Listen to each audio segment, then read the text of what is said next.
Please join me with an Excelsior Springs welcome to the President of the United States of America, the Honorable George Bush.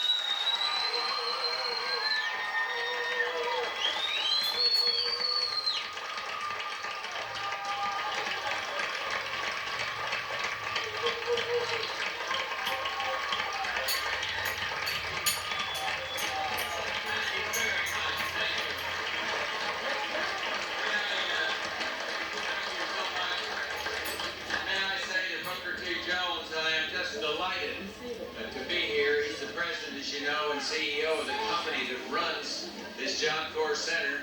Thank you for the introduction, the information, and this warm welcome. And may I also salute one of the nation's truly great governors, John Ashcroft.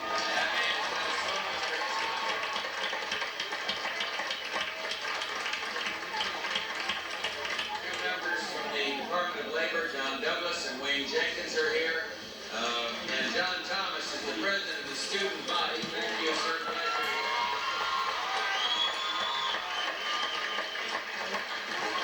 Just before I got here, I met out at the airport today with a hometown hero, Derek Thomas, who runs the... he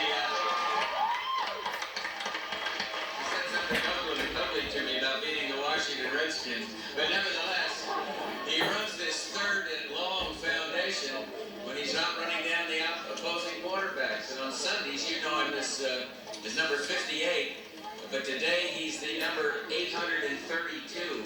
That's the 832 daily point of light. And it is a wonderful thing he does. I just want to... I got up right next to Derek. I didn't know whether he was a point of light or whether he ought to be called a lighthouse, but nevertheless, big guy. And I know Derek will agree when I say that it is great to see the team spirit here at this Job Corps Center. I've read about it, heard about it, and now I get to see it firsthand.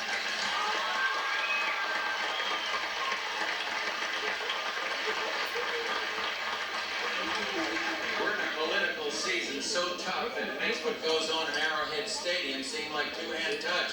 So when you're all done with your training, I would like to invite all the carpenters here back to Washington. You see, there's a certain house on Capitol Hill that's in need of a little cleaning and a little renovation.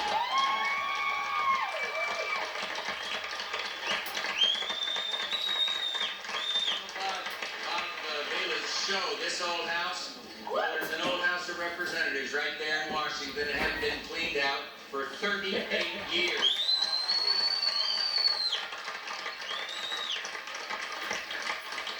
Let me tell you why I'm here at the Job Corps, cutting into your lunch hour. I've just seen firsthand the fruits of your labor, the skills that you'll use to succeed in an economy that seems to change literally day by day. And today I want to talk to you about your world and tell you how America as a nation is ready to move forward to a future of peace and prosperity if we would make the right choices. As we gather today, I am proud to be the very first president who can say the Cold War is over and freedom finished first.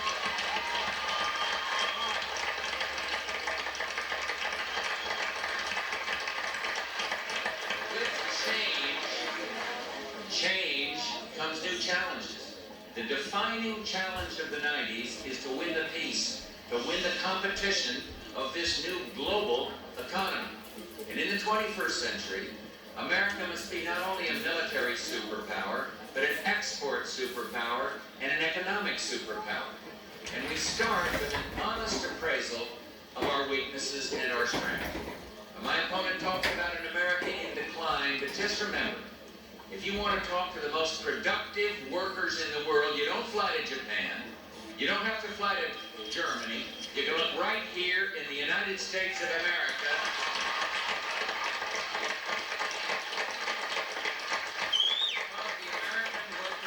The most productive worker in the entire world.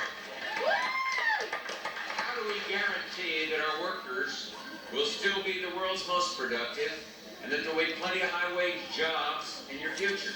Yesterday in Detroit, Cobo Hall there, I set out a strategy, what I call my agenda for an American renewal. 6 challenges we must meet to move America forward, and I set a goal.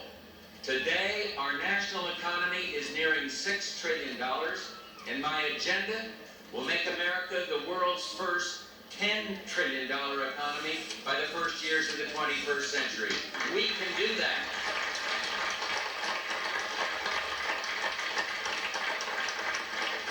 The agenda for American renewal starts with these facts.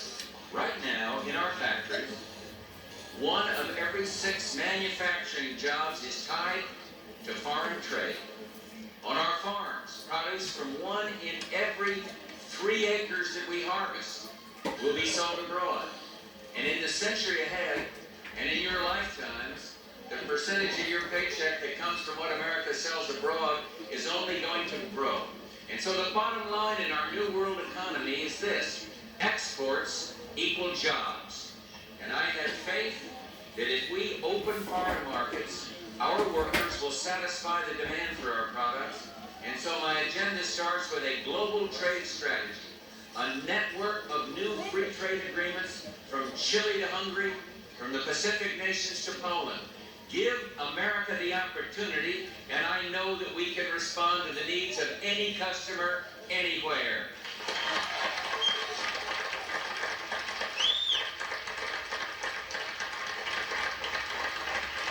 As Booker here knows, developed economies need developing minds. And that's why this agenda for an American renewal takes aim at the critical challenge, preparing our kids, our children, for the new century ahead.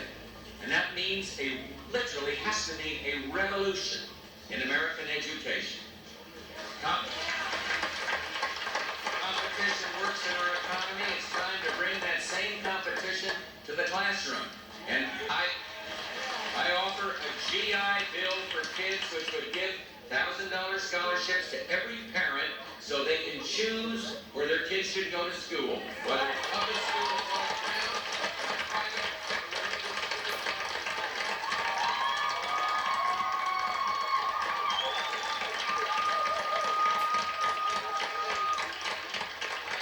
I believe that the parents, not the government, should decide which school is best.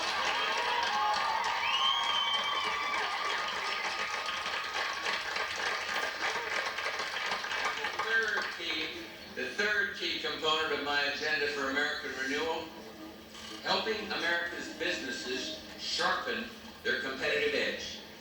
You see, small businesses create 2/3 of all new American jobs, and they're the first to turn change to an advantage in a fast-moving economy.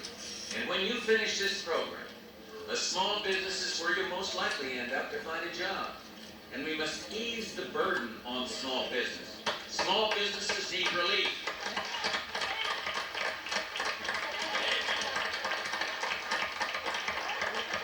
Relief from tight credit, over-regulation, taxation, and certainly litigation. Yeah. Let me expand on that last point. America has become the land of the lawsuit. Each year we spend, get this one, $200 billion on direct costs to lawyers, and I think that is crazy, and I have a plan to put an end to these crazy lawsuits. Yeah. America won't work until we start suing each other less and caring for one another more.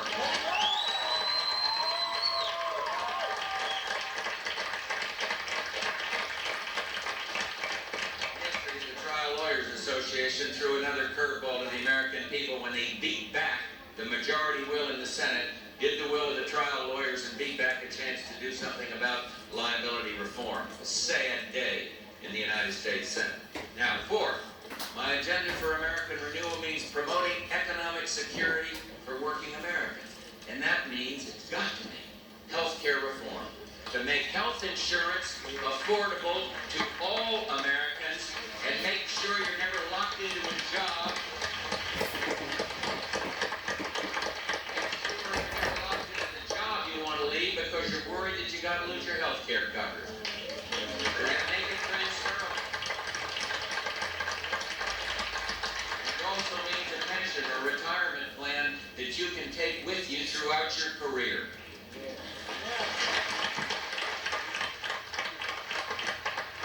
Fifth, the agenda must mean an America that leaves no one behind. And that means programs that break the cycle of dependency, that help public housing tenants become home owners.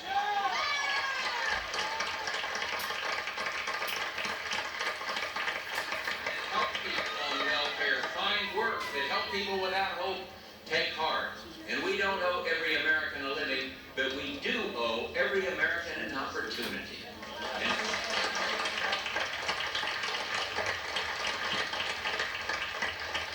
finally, my agenda won't be complete until we bring change to one of the most change-resistant institutions in America, the government. I call my idea right-sizing government. But whatever we call it, I know you'll agree, government is too big and it spends too much.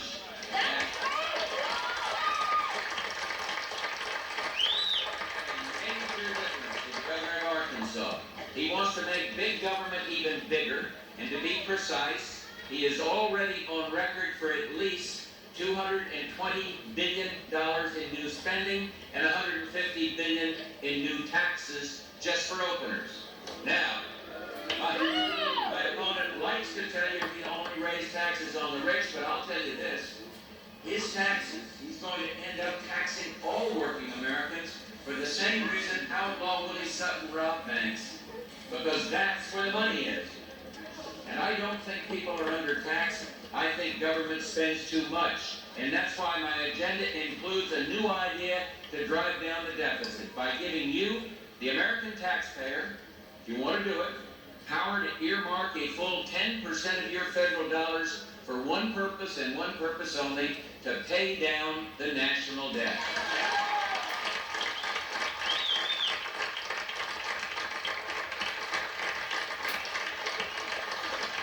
Congress won't cut that deficit, let the voters do it. Now, my new plan is comprehensive, filled with specific answers to questions Americans are asking around their dining room table these days. And one of those questions is, how will we stay ahead of the changes in the world economy? According to some studies, just 2% of you will work the same job from now until retirement. The average worker can expect to change jobs 10 times during the course of his career. You need real-world security, skills you can put to work now and 10 years from now. But just as you can't drive a nail without a hammer, you can't build a dream without a job. And you're here at Job Corps because you know that it takes more and better skills to earn good jobs. America has work to do, and we can't let your drive go to waste. Maybe 50 years ago, a strong back might have been enough to get a good job. In our changing economy, it's not enough anymore. What you earned yesterday with sweat, you got to earn tomorrow with skills. And that's why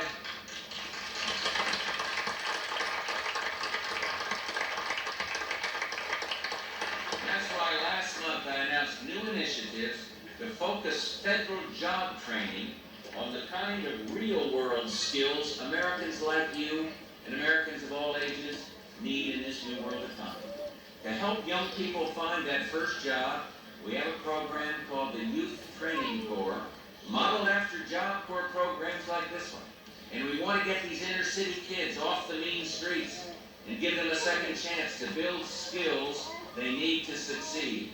And for older workers who've lost their job or worried that that next pay envelope might bring a pink slip, we've developed a new idea called skilled grants. And we want to give workers vouchers worth $3,000 to be used towards the training program of their choice. And let me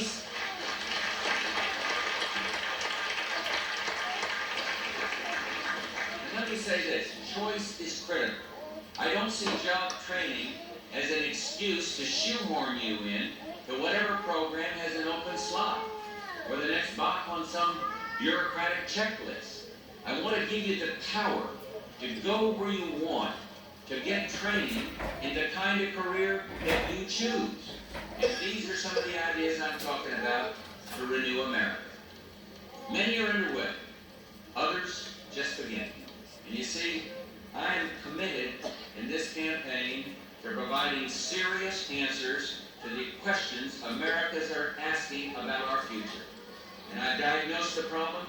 I've offered serious solutions, not all of which are popular. Can't do that when you're president. And I'm asking for a mandate to put these solutions into action and get this country moving.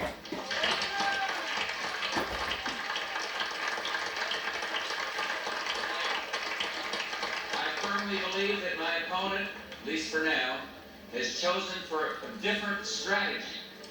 He has chosen a different strategy. Rather than talk about what he wants for America, he spends his time belittling my ideas and playing on fears. One example, I want to talk about limiting the growth of government spending, which my opponent says he agrees with. But instead of offering any ideas of his own, he simply says, watch out seniors, watch out veterans, watch out disabled Americans. This fear campaign must not work. Our administration has strengthened Social Security. I have said time and again I will not mess with Social Security. And you look at the budgets, and we have stood, not just because I am one, but we have stood beside the nation's veterans, and we're going to keep on doing that.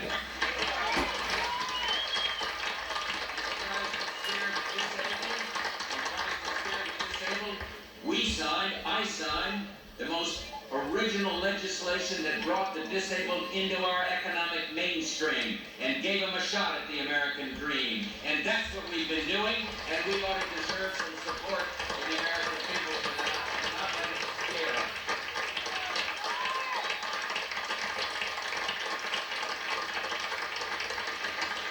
Recently, Governor Clinton's running a Freddy Krueger candidacy. He's more interested in playing on people's fears than in dealing with this country's real problems. You know, I know times are tough, and that Americans have real concerns. But I hope America will reject who plays on your fears. You need to hear leaders talking about these ideas, real ideas that are right for our country. And you see, we stand on the cusp of a new age in our nation. We've changed the world. Just look back into history. We have literally changed the world, and our children, these children right here, sleep safer because of our actions. They don't worry, as kids before them did, about the fear of nuclear war. That is significant. That is a major contribution to the world. Now we can devote that same energy, that same determination we used to win the Cold War, to building a safer and more secure America right here at home. And with this agenda that I've outlined today, I believe we can renew America and build a better and brighter future. Thank you all for this wonderfully warm welcome.